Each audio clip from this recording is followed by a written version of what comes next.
getting things organized for my trip. I'm so happy to be in this part of the world, to see this film again on the large screen, because as Todd mentioned, we saw it together in Italy. And it is just eye-opening and fun, and I think you're really gonna love it. So what I'm gonna do is do a bit of an introduction, provide you with some context for the film, and then we'll watch the film. Here we go. I just discovered that feature on PowerPoint. I think it's pretty bad. Anyway, I won't use it the whole time. But anyway, so a little bit about myself. Todd gave an introduction. Just a bit of a correction. I'm no longer at the MFA Boston. I'm an independent fashion curator, and I'm doing work for various institutions. So I just did an exhibition for the Crystal Bridges Museum of American Art in Bentonville, Arkansas, and I'm working with some East Coast institutions. But he is definitely right in that a lot of my work revolves around film. My dissertation work in New York City at the Bard Graduate Center resulted in this book, Hollywood Before Glamour, Fashion in American Silent Film. And one thing that I found so wonderful about this research is that nobody had done it, really. There were only a few books here and there, and so it was this really rich subject, and it was so satisfying to just throw myself into these archives and look at these movies at places like the Library of Congress and other UCLA, other archives across the country, and the world, really, and kind of look at them with an eye toward fashion history. And so film really plays a huge part in all of my exhibitions that I do, not just the film-oriented ones like this one. This was the film, the exhibition at the Museum of Fine Arts Boston in 2015, Hollywood Glamour, Fashion and Jewelry from the Silver Screen. But as a fashion curator, one of the challenges you have is you're showing garments, historic garments, usually on static mannequins. And they're never meant to be seen in a static way, right? So how do you bring life to them? I include film in absolutely every exhibition that I do.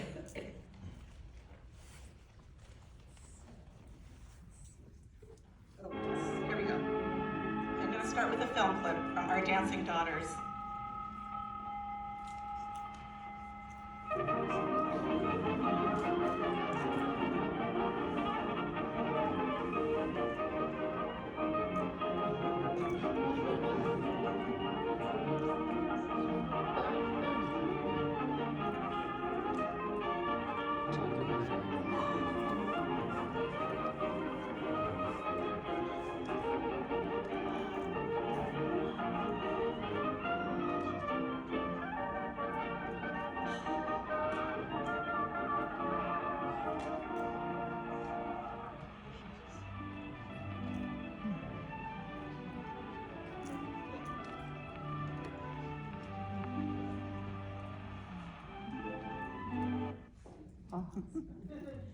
So one of the reasons I wanted to start with that film is because it really captures kind of the main themes I'm going to talk about in my talk as they relate to Up in Mabel's Room. So here are some stills from the movie Our Dancing Daughters from 1928.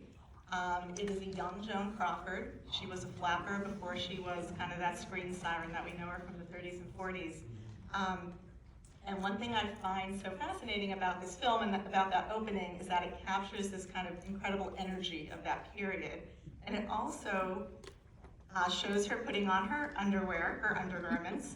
And so underwear and lingerie and dancing and movement are really the themes we're gonna talk about tonight before we see the film, because that is what the film actually revolves around. So one of the things I found really intriguing when I was looking into this film is that Joan Crawford was interviewed in Movie Magazine, and she was asked about this film specifically, and what she said was that the spirit of modernity finds expression in the clothes we wear. They are startling, they do not blend, they contrast, they do not conceal, they expose, they do not rustle, they swing, they do not curve, they angle. Perhaps this new feeling in dress finds its first and most definite expression in the motion picture world. We are the first to exploit a style. My own wardrobe and the wardrobe worn by Dorothy Sebastian and Anita Page, who you see flanking her, breathe the very essence of restless activity. So restless activity is really, that is kind of what we think about when we think about this Art Deco era, and we think about jazz music and this kind of faster pace of life. That's exactly what she's talking about there. And the other thing I love about the film is that it opens. So it's the opening scene, and it's focused on shoes and legs in motion.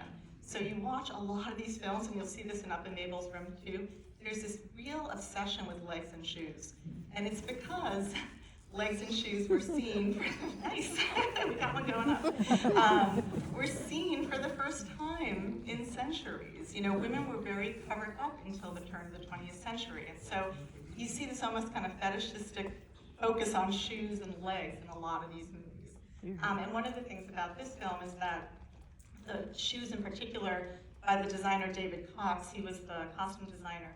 It was hard to see in that clip because it wasn't so clear, but they were of cubistic inspiration. So this kind of geometry of Art Deco is something that comes through in the costume design, certainly in her shoes, in her dress, and in that cape that she was wearing as well. So one of the things that's really important to understand in terms of context for this time, and I'm sure I'm speaking to the converted here, because this is the Art Deco Society, that the 1920s were a key moment in women's liberation, in independence.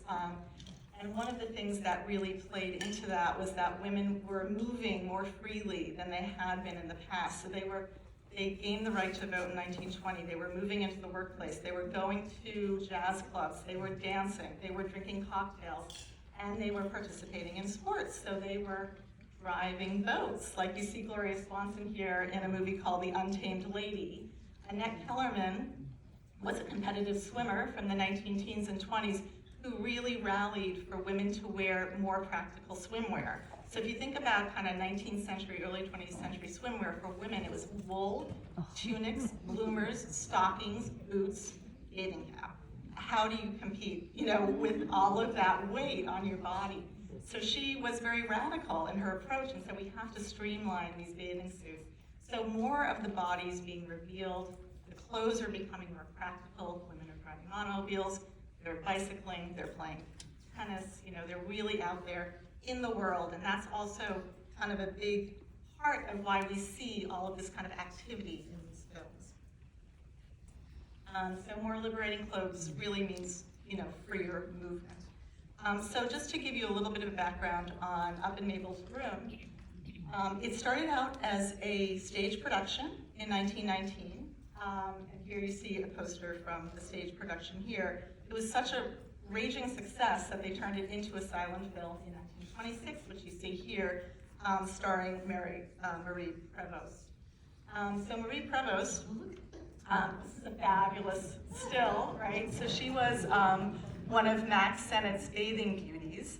And again, you can kind of see what's happening with the garments, you know, what's happening with these clothes. They're becoming much more practical, more revealing. There's a lot more skin exposed than had ever been exposed.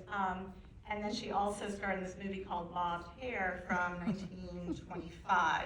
And bobbing one's hair was also incredibly radical in this period. If you think about the history preceding the bobbed look, you know, women's hair had never been that short in history. So that was really this incredible sign of independence.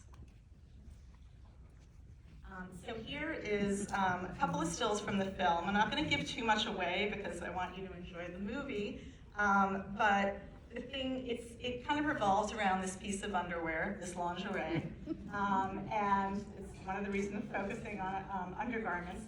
But one of the things I wanted to point out is that so much of the film is actually very slapstick, and it's very physical. And so this idea of kind of the liberated body and freer movement with clothing also finds its way into slapstick films, because you can, you know, you can move more freely to kind of perform those pratfalls and kind of perform those physical stunts. So on the right, you see, on this slide on the left, you see Marie Prevost, who plays Mabel, and then you see this actor who plays Gary, or the hot seat hubby, as he's described in the thing. So the slapstick nature of the film comes through, like, from the very start, and I did some screen captures. They're not really easy to get, like, they're kind of grainy. But the very first scene in the film, she's like knocked backwards into this room. She does this backwards somersault, her underwear shows, she gets up, her maid's helping her up. And again, like, that wouldn't have been feasible or possible, you know, say 20 years earlier with women's clothes the way they were. So it really does, it has a huge impact on the garments. It's all intertwined. And one of the other things I wanted to talk about is dance, because we'll see a fabulous dance scene in the movie. So to kind of go back just a little bit and give you some cultural context for dancing, you know, when we think about what's going on with music in this period, it is really a dramatic break with the past again. So two dancers, Irene and Vernon Castle, who probably, many of you probably know who they are, they were dancing to ragtime. And the ragtime music was black music that was, you know, these syncopated rhythms. It's a little bit dissonant to contemporary ears back then. It had this real energy and verve to it. And their band, Irene and Vernon Castle, they were I would say arguably the most famous dancers in the early 20th century. And they really popularized the tango, all sorts of ragtime, two-steps. And their band, James Reese Europe, which traveled with them, was very key to kind of the promotion of this kind of new energy that was expressing itself in dance. And if you'll notice her clothes too, again, much kind of looser cut, freeing, more liberated. She was one of the first people to bob their hair, kind of public people to bob their hair. She bobbed her hair in 1915, which was very early. She had this very slim, athletic build, which again was very much a part of kind of the look of that era. Oh, and just one other thing I forgot to mention is James Reese Europe is actually a DC native. So anyway, yeah, it's super, you know, you can't really overstate his importance in terms of American music history. He was really, their band was the first to record ragtime and early jazz, so in a recorded form. So here are some of the Marion Morgan dancers, which you'll see in Up in Mabel's room when we start the film. I thought I would give you a little context about the Marion Morgan dancers because they're really kind of crazy and wild in this film. So Marion Morgan, who you see on the right, was a dance instructor from the East Coast who started this dance troupe called the Marion Morgan Dancers. She's actually the life partner of Dorothy Arzner, who you see on the left, who was kind of the rare woman film director in this period. And they actually met on the set of a film called Fashions for Women in 1927. And they stayed together for the rest of their lives. And so, interestingly, what I think is kind of really fascinating about the Marion Morgan dancers is they started up in the 19-teens on the West Coast. They were, you know, these California-based. It was a troupe of about 15 to 25 dancers. They did this really kind of interpretive modern dance. They looked back to classical culture as this ideal, so they did Egyptian-inspired dance, classical Greek and Roman themes. Marion Morgan required that her dancers be vegetarians. They were Christian Scientists. They had to read classical literature. But one of the kind of main points of what she was promoting and what was becoming much more kind of broadly accepted was this idea of dance as being healthy. It was a healthy pursuit. It was good for women to kind of participate in this physical activity. And the other thing, you know, as I mentioned, like when we saw the picture of Irene Castle, her clothing looked kind of Grecian-inspired. So Grecian-inspired dress was something that people looked back to as something that could be used as a kind of a linchpin for dress reform because it was considered more practical, it was easier to wear. And so you see some of these Grecian themes are actually related to dress reform as well. So you see these dancers on the left who are wearing these kind of flowing robes. And then on the right is Marion Morgan dancers, this choreography that was done for Almost a Lady in 1926 as well.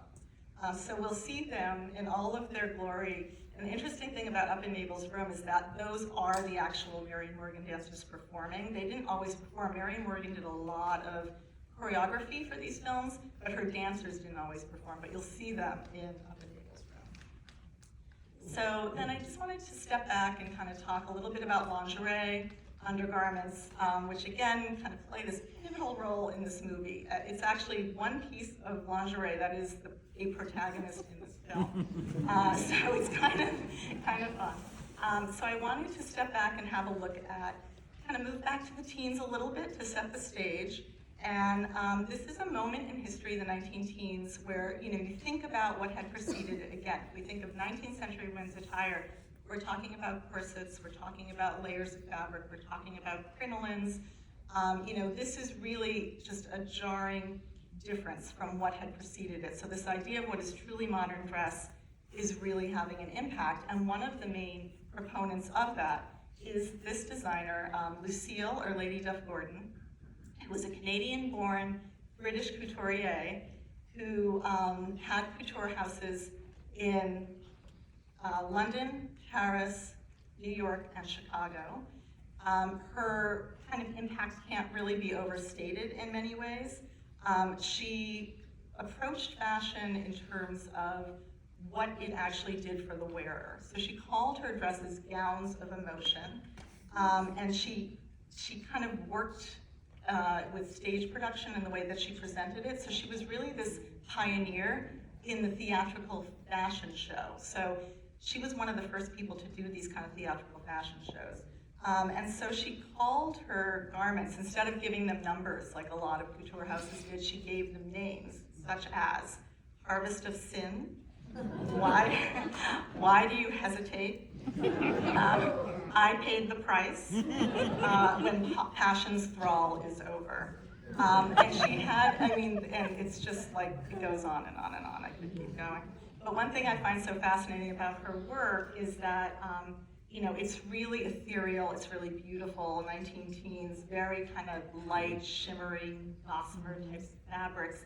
But what she kind of starts doing is really breaking down this boundary between the clothing and the body and the physical barrier that clothing can be. Like, she often used just nude net as a base for her garments, and then they would be over embroidered, or you'd have layers of other fabrics as well. So this idea, like this kind of like a mixing of dress and undress. It's like blurring those lines in this really fascinating way, particularly in her tea gowns.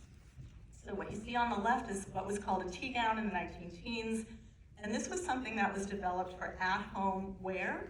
So this was something you could entertain in, but it was a little bit more formal than just putting on a robe, for example. So again, this idea between kind of like blurring the line between dress and undress was something that she really specialized in. And her salons, all of her couture salons had these rose rooms. They were boudoirs that had day beds, and she would have models lounging in their lingerie on the day beds. She did lingerie fashion shows. There are a number of lingerie fashion shows, filmed lingerie fashion shows that were done, and men were not allowed to enter the theater. They were actually only women could come view them.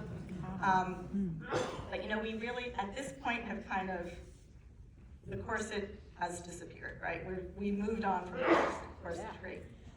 But she was a really important designer in respect to film as well. She dressed over 100 films. She was a brilliant marketer, and so she came to New York. She got right in with the film industry, which was then centered in New York, and dressed all of the famous movie stars for the film. So her tea gowns were considered quite daring in their day, and she's quoted in her memoirs as saying, "I started making underclothes as delicate as cobwebs and as beautifully tinted as flowers, and half the women in London flocked to see them, though they had not the courage to buy them at first."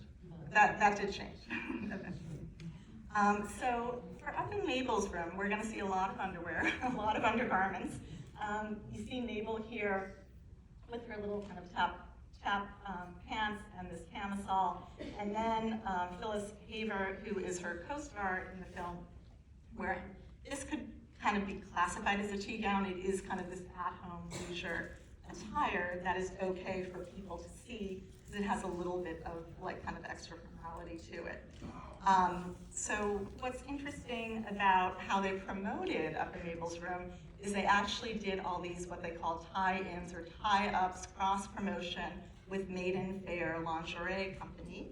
And so they had these cutouts of Mabel here with these little kind of, teddies and little undergarments on. They had all sorts of kind of large scale kind of mock-ups and images of her, as well as, one of the actors kind of peering through a peephole. Kind of this idea of like looking around the door or looking through a peephole is something that is repeated in the film as well. Major department stores also do these really, really elaborate underwear displays and lingerie displays. So at the top is Bloomingdale's, and they have, kind of like lingerie and negligees just kind of strewn across this boudoir. And then they would have the poster for Up in Mabel's Room advertising. So a lot of that cross promotion was happening very early on in the silent period. It was actually quite common. So who designed all these fabulous clothes? So this is one thing that has always been something that has intrigued me, which is why I did my research on fashion silent film. One thing that's very common in these early days is that the costume designers don't get credit. It's just not something that you see happening on a regular basis until later 1920s, and then by the 1930s you often will see them credited. But the clothing is wonderful, and there's obviously a designer behind it. And so you'll see when we see the movie how fantastic it is.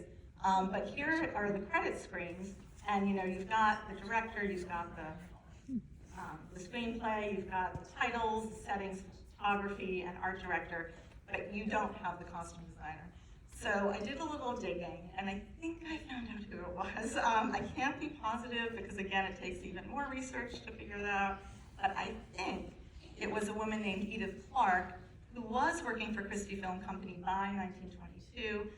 It's really hard to find the information, but she was, I think, kind of a bit player or like a minor player in Christie Film Company in the early 1920s, and so she could be one of those actresses up there. But I do think she did actually costume quite a few films for Christie Film Company, including this one called Madame Behave, starring in the middle one of the most famous female impersonators of the era, Julian Eltinge. And then on the upper right, there's a little image of her with Ginger Rogers. She's the woman with the glasses. So like those are the only images I could find of her. I'm still kind of digging and still looking because she really has a great sensibility. You'll see it, the costumes are really, really wonderfully done. At this stage, it was very common for actresses, even well into like the later 20s, to have to supply their own clothes, and that could be part of their contract. Like it would be spelled out in their contract. You had to have sporting attire, evening attire, leisure attire, and only when you reached kind of the pinnacle of your career, you were really one of the top stars, then you could start kind of requiring that they supply the garments for you.